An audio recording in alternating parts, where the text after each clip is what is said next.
पुराण शिव जी की भक्ति मिल जाने के बाद जीवन में कुछ अधूरा नहीं रहता। इसलिए अपने बच्चों को अवश्य सिखाओ, सत्य बोलो, सत्य ही शांत आने वाला है। जिसने अपने बच्चों को अच्छा सत्य में चलने की राह सिखाई हो वह कभी हार नहीं सकता। अगर हमने अपने अज्ञानता के कारण अपने विषय भोगों को आनंद लेने के लिए अगर झूठ का सहारा लिया, आगे जाके वही हमारे लिए खतरा बन जाता है। इसलिए हमेशा सत्य बोलना चाहिए। और जो इस प्रकार के जो साधक हैं, जब उनके भीतर ऐसी भक्ति जागृत हो जाती है, मीराबाई भक्त प्रहलाद जैसी, तो वह दुनिया को छोड़कर एकांत वास करना चाहते हैं। और ऐसा एकांत उस हिमालय की कंदराओं में चली जाती। तो वही हिमालय जो आगे जाके कैसे हिमालय राज के साथ मेनका का विवाह हुआ। अब मेरे सेवक, मैं आपको बताता हूँ कि मैना की उत्पत्ति कैसे हुई। जो पर्वतराज हिमालय की जो पत्नी हुई, उसकी उत्पत्ति कैसे हुई। आपको मैंने पहले बताया कि दक्ष मेरा पुत्र हुआ, उसको सृष्टि का कारण भूता बनाने के लिए 60 कन्या को उसने उत्पन्न किया। उसमें सब का विवाह कश्यप आदि ऋषियों ने दक्ष ने किया। और 60 कन्याओं में से जो स्वदा नाम की कन्या थी उसको पुत्रों को दी। उसी स्वदा की 3 कन्या का जन्म हुआ, जिनका नाम श्रवण करने से सारे पापों से मुक्ति मिल जाती है। ज्येष्ठ कन्या का नाम मीना हुआ, जो मंझली कन्या थी उसका नाम धन्या था। सबसे छोटी जो कन्या हुई उसका नाम कला हुआ। दक्ष ने जो अपने स्वदा नाम की कन्या पितरों के साथ विवाही, उससे 3 कन्या पैदा हुई, मेनका, धन्या और कला। नाम मीना है, वह हिमालय की धर्म पत्नी होगी। उससे जो कन्या होगी वह पार्वती के नाम से जगत में विख्यात होगी।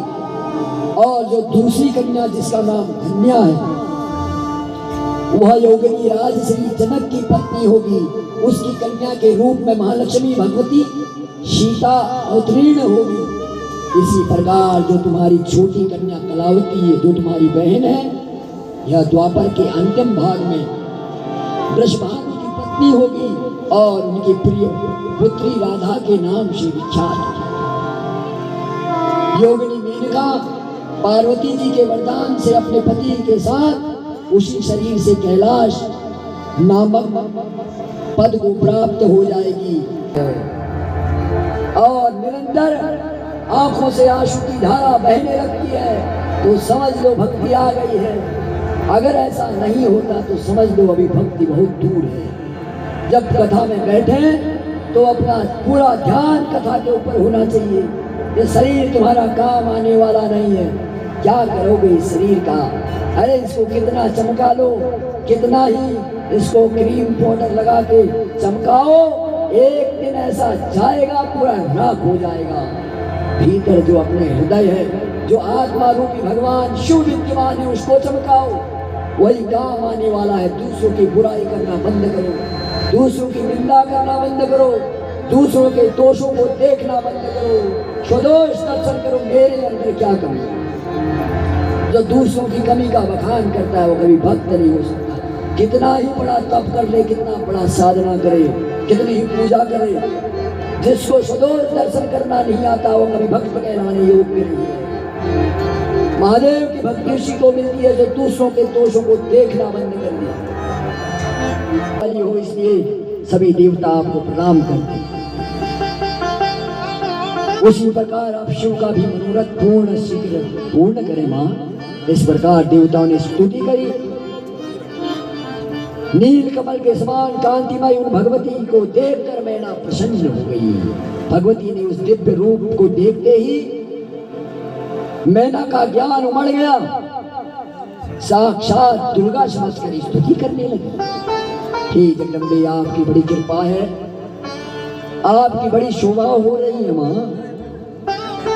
आप तीनों लोगों की जगत जननी है, आप भगवान शिव की सदा प्रिय, संपूर्ण देवताओं से प्रशासित पराशक्ति ही महेशानी, कृपा गुरु महेशानी मम ध्यान स्थिता भव, अदतो प्रेण प्रत्यक्षम रूपम देहि सुता समम। आप कृपा करके मेरी कन्या के रूप में प्रत्यक्ष दर्शनीय रूप होकर दर्शन दो मां।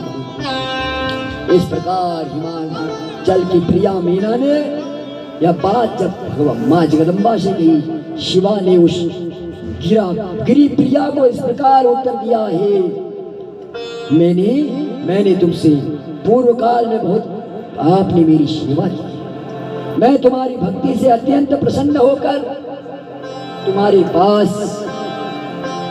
गई और मैंने तुमसे कहा वर मांगो, तो तुमने उनको कहा कि हे महादेवी तुम मेरे घर में कन्या के रूप में प्रकट हो। ऐसा कहकर मैंने तुम्हें तथास्तु कहकर अपने धाम चली गई। उसी ने जितने लक्षण तुमको बताए वह लक्षण लीला रूपधारी भगवान शंकर में पाए जाते, वह अवगुण है, वो निराकार है और साकार होकर शंकर के रूप में प्रकट होता है। जो शिव आपकी पुत्री को पति के रूप में मिले तो दूषण भी भूषण बन जाए, उनके अवगुण सद्गुण में परिवर्तित हो जाते हैं। जिसको भगवान शिव मिल जाते हैं उसके सारे पाप समाप्त हो जाते हैं। जिसको शिव की प्राप्ति हो जाती है वह अवगुण नहीं, उसके वहां मंगल से अमंगल हो जाता है। ऐसे शिव जिसको देखने या सुनने मात्र या बोलने से ही सारे पापों से मुक्ति मिल जाती है और सारे जगत में उसके जयकारे होने लगते हैं। जो शिव के आगे झुक जाता है उसके आगे सारी दुनिया झुक जाती है। जो शिव का हो गया वो सारे जगत का हो जाता है। जिसको शिव के आगे झुकना नहीं आया उसके आगे कोई नहीं झुकता, चाहे कहीं अपने शीश को झुका लो। जिसको शिव के पास झुकना आ गया उसके आगे सारी दुनिया नतमस्तक हो जाती है, चाहे कितना ही बड़ा क्यों ना हो, कितना ही बड़ा ज्ञानी हो, कितना ही पद प्रतिष्ठा वाला हो, उसको उसके सामने झुकना ही पड़ता है। इसलिए शिव की भक्ति करो, शिव का सुमिरन करो। ऐसी कोई वस्तु नहीं है जो ना मिल सके, शिव जी के बिना यह जीवन अधूरा है। सारे जगत में अगर आपकी पुत्री भगवान शिव को प्राप्त कर लेगी तो आपकी कीर्ति बढ़ जाएगी। समर्थ पुरुष को बराह और नरसिंह का रूप धारण करना पड़ता। इन दोनों के मर जाने के बाद देवगण निर्भय होकर रहने लगे, परंतु माता अदिति अत्यंत दुखी होकर एक दिन अपने पति कश्यप के पास गई और कश्यप ने पुनः अपनी पत्नी की स्थिति को जानकर दिति के गर्भ में गर्भ धारण कर दिया। जब गर्भ धारण हो गया दिति नियम पूर्वक रहने लगी। इधर जब इंद्र को पता चला तब वह छिंद्रावेशन की प्रतिष्ठा करता हुआ दिति की सेवा करने लगा। कौन? इंद्र। एक दिन दिति को अशुचि अवस्था में देखकर उसने दिति के गर्भ में प्रवेश किया और इंद्र ने अपने वज्र से दिति के गर्भ के में ही टुकड़े टुकड़े, किंतु दिति के संयम और नियम और भक्ति से वह बालक गर्भ में नहीं मरा। तब वो गर्भ खंड योग होने के कारण सोती हुई दिति के गर्भ में 49 पुत्र होकर पैदा हुआ। वही 49 पुत्र जब बाहर निकले वही मरुत 49 नाम से पुकारे गए, जो इंद्र के साथ स्वर्ग चले गए। आगे जाके जो मरुत 49 जो पैदा हुए इन्होंने इंद्र को अपना भाई माना और इंद्र के साथ स्वर्ग चले गए। माता दिति को यह अच्छा नहीं लगा और कश्यप जी से बोली, तुम पवित्र ब्रह्मा के 10,000 वर्ष तक तपस्या करो और तुम्हारे गर्भ में पुनः महापराक्रमी पुत्र का जन्म होगा। जब कश्यप जी से दिति कहने लगी कि मुझे बड़ा शोक है इन देवताओं ने छल पूर्वक मेरे गर्भ को नष्ट किया है। मैं चाहती हूँ कि कैसे इनका गर्भ क्षीण हो। तो कश्यप जी ने कहा तुम ब्रह्मा जी की घोर तपस्या करो। उसके बाद ब्रह्मा जी से वर प्राप्त। दीदी ने पूर्ण श्रद्धा के साथ ब्रह्मा जी का घोर तप किया। उसके पश्चात दीदी के गर्भ से वज्रांग नाम का एक महापराक्रमी